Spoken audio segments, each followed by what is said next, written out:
Hey everybody, welcome back to Tim Travels. I'm your host Terry, coming to you from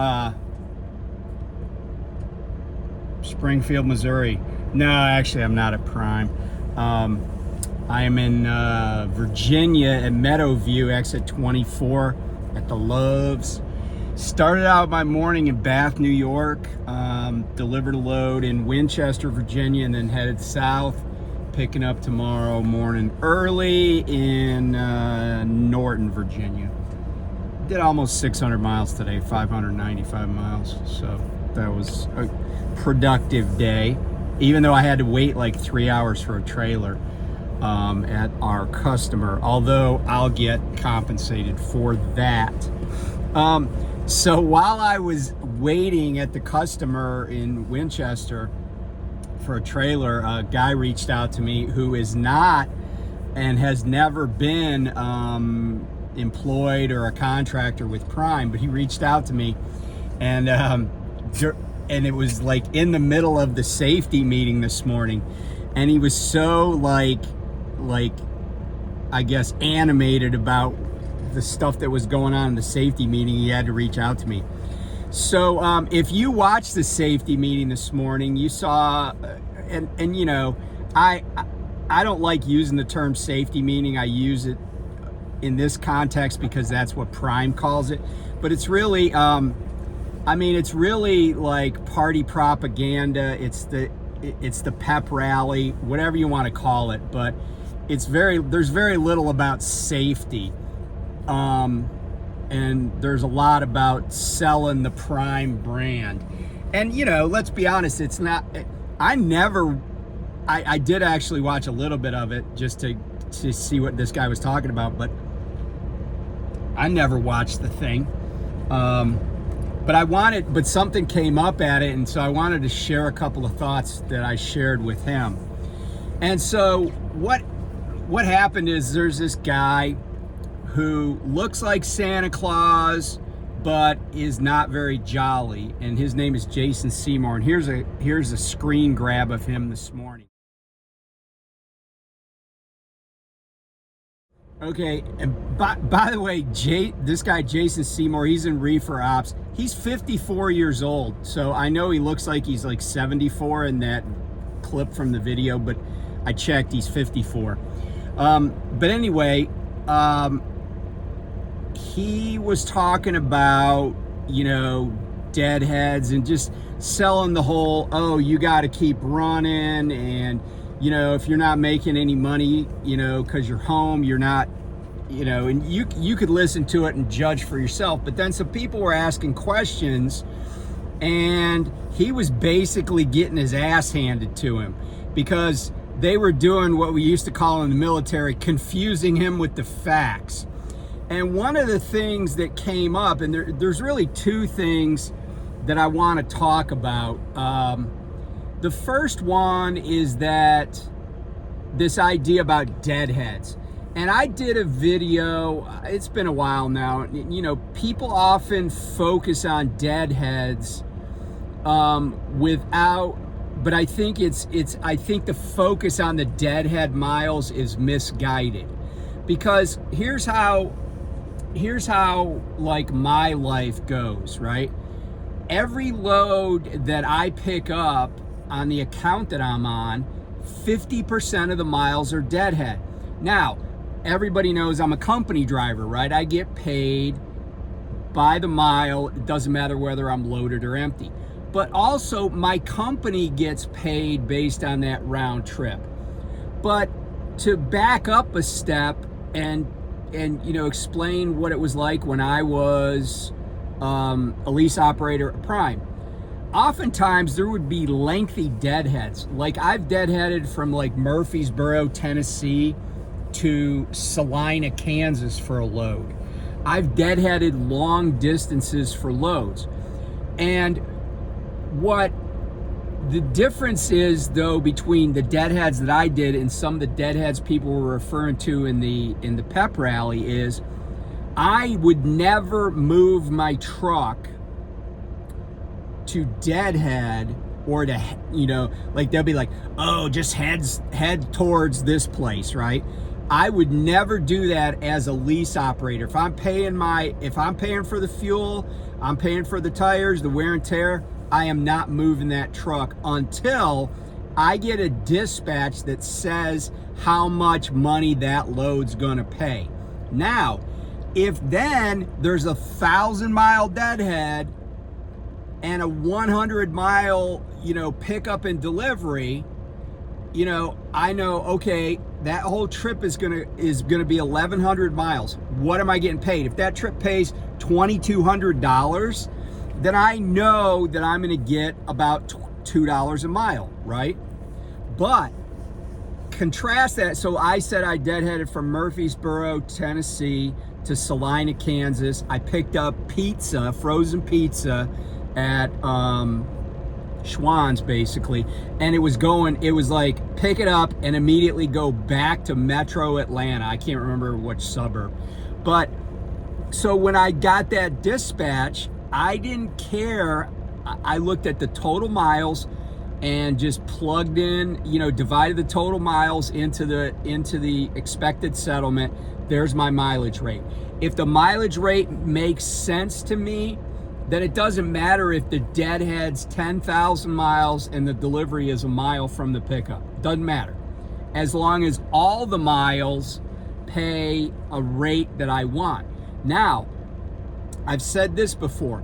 The longer the deadhead, the less per mile I necessarily would expect or want to get. In other words, let's say in my example, 1,000-mile deadhead, 100-mile delivery. Let's say that load only paid $1.30 a mile. Okay, that's a different calculus for me than a 10-mile deadhead and 1,090 miles that only pays $1.30, right? Because loaded miles are always going to cost you more. It's more fuel, more wear and tear on the truck, more tire, using more rubber, all that stuff. It's more expensive to run loaded than not, right? Reefer fuel, if it's like I had frozen pizza, right? Minus 10 degrees going to Atlanta. But so there is kind of a sliding scale. But I can recall a time when I had a weekend dispatcher, and I don't even remember where I was. I think I was maybe down in Georgia, and she was like, hey, just head towards Cincinnati. And I'm like, send me a dispatch. She goes, oh, well, we don't have it yet, but they're working on it. I said, okay, when you get done, you send me the dispatch, then I'll decide if I'm gonna take it and deadhead to Cincinnati. See the difference there? Do not ever do what I would call a blind deadhead. If the deadhead is not part of a dispatch and you know how much you're getting paid, give or take, because they can screw you on that too. But if you don't know what you're getting paid, do not run that deadhead. Now, I won't tell you that I wouldn't go somewhere that I wanted to be. Like, for instance, I drove bobtail from Manuka, Illinois to Pittston one time because I had a date scheduled with my wife when we were going up to the Hudson River Valley. And, they were like, well, why don't you bring a trailer? Because there's no trailers on the East Coast. And then, of course, my fleet manager was gaslighting me. He's like, well, if you don't bring a trailer, you're going to have to go back to Illinois when you come back out. I'm like, oh, okay. Guess what? They put a load on me. It was like 20 miles from my house where I just went and got a loaded trailer. So I will deadhead, like everybody knows, I like to go hiking. I like to ride my bike. I like to go watch trains. I like to go to restaurants, whatever it is. I will drive somewhere. If they don't have a load for me, I would drive somewhere when I was at Prime. I would drive 50, 100 miles to do something I want to do. I would go, I went to all sorts of historical sites and, national parks, stuff like that. I would always do that. But I'm not going to deadhead to Cincinnati or wherever the hell it is without knowing exactly what I'm getting into. So that's the first point on his, deadhead to Cal 1,000 miles or whatever. That's nonsense unless you already have the dispatch, right? That's the first thing. And you've accepted it. Second thing, the idea that, you won't take a load because of when it's going to deliver and, when it's going to, is going to make payroll cutoff or settlement cutoff. And he did say something in the video where he's like, well, it sounds like you got a cash flow problem. So let me just address that for a second. First of all, that's an asshole thing to say to a driver. It's none of his business, right? He doesn't know that that's the case. He doesn't know why a driver might say, hey, I want something before payroll cutoff. And it's none of his business. Now, the second part of that is, it doesn't mean he's wrong. But you could be right, but you still shouldn't say anything because it's not your fucking business. But I will tell you, and I've said this before, there are a lot of people that came to Prime and Canadian driving in here 20 miles an hour because he can't back a truck up. And he's a flatbedder on top of that. So he can't back.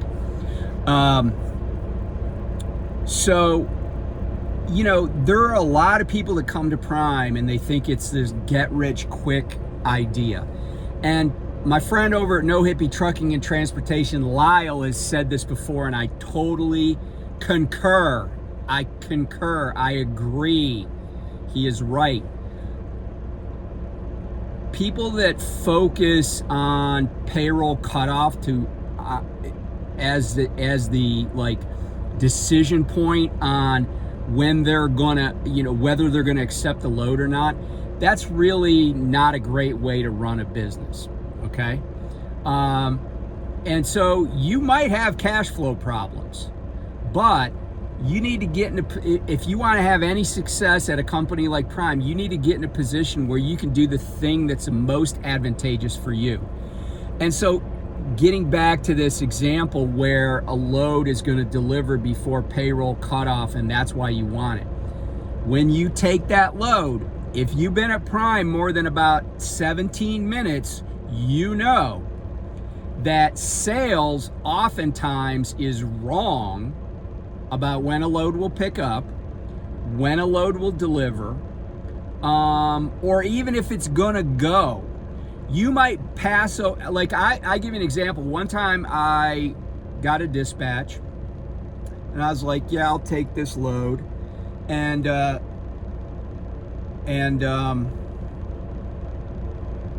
so already this guy had to go around the back end of this guy's trailer.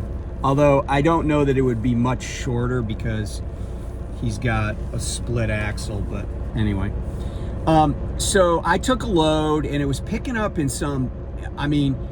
Arkansas is mostly a backwater anyway, but even for like a Tyson plant, this place was way the crap out of the way.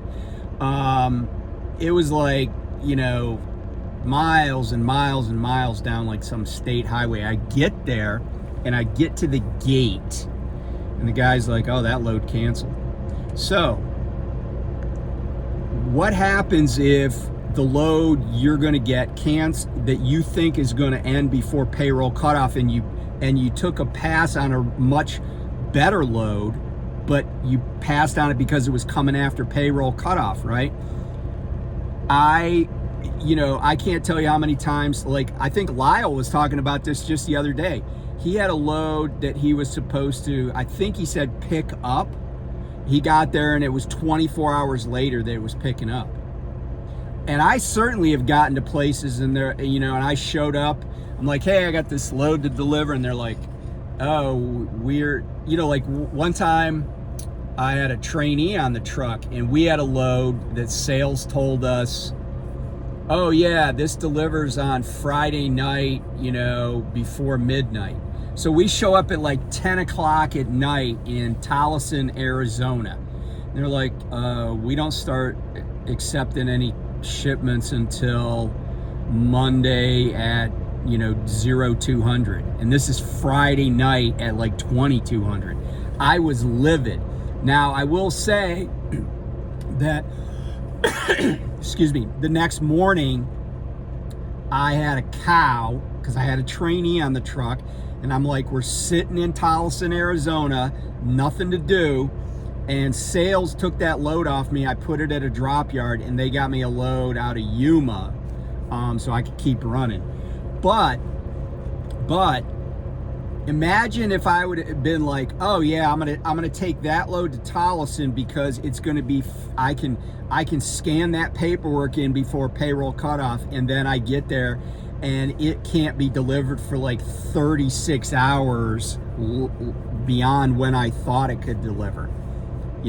So that's the reason that I say, whether you're having cash flow problems or not, it's really short-sighted to take a load just because it's going to be, payroll cutoff. It's going to meet payroll cutoff. Because if you're worried about what's going on week to week, you're probably not going to be around very long, because this is not a week-to-week business. Yeah, we get paid every week, and we settle, there's settlements every week, but like I'm picking up a load in the morning very early. I'll get it delivered before midnight tomorrow night. That's payroll cutoff at my company. But even if I didn't, I'd be like, all right, well, I got to wait an extra 7 days for it. But I wouldn't get a speeding ticket to meet payroll cutoff. I wouldn't roll the truck over trying to meet payroll cutoff. And the same thing is true with these loads when you're a contractor. Do what's best for your business over the long haul. It's not 1 week, it's not 1 month. I mean, maybe you look at a month and see where you are, maybe, but look at a quarter. I did a video one time where I looked at 6 months because I felt like, and I usually didn't promulgate numbers anyway. I didn't usually broadcast numbers anyway, but I did at the 6-month mark after I'd been at Prime for 6 months, and I tried to factor in everything and try to make people understand what the calculus was for me. And I got a lot of I probably did that video back in November of 21. So it's been a while. I know the landscape has changed, but again, if you're not in this for the long haul, you're not, I guess it's like the tail wagging the dog. If you're not in this for the long haul, you're not going to be around for the long haul. You know what I'm saying?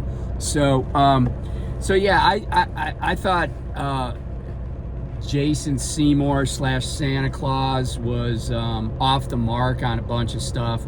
But then again, he works for Prime, right? He doesn't care whether you make money or not. And I just want to debunk this myth. If there's anybody out there that thinks that their fleet manager at Prime or their fleet manager at any other company where you're leasing or you're an owner-op, they're not your freaking business partner, Because I've had business partners, and we didn't treat each other the way fleet managers treat drivers at Prime or any other trucking company, right? And and this is probably the only industry that I've been in where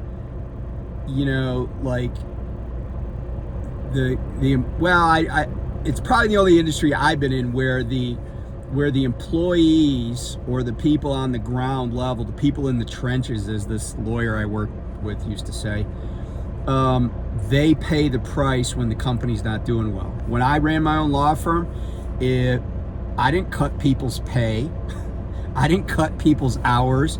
If my firm had a net profit of $150,000 over a 3-month period, and then the next 3 months, the next quarter, it was only $120,000, I didn't cut people's salaries or cut their hours or cut their benefits or something.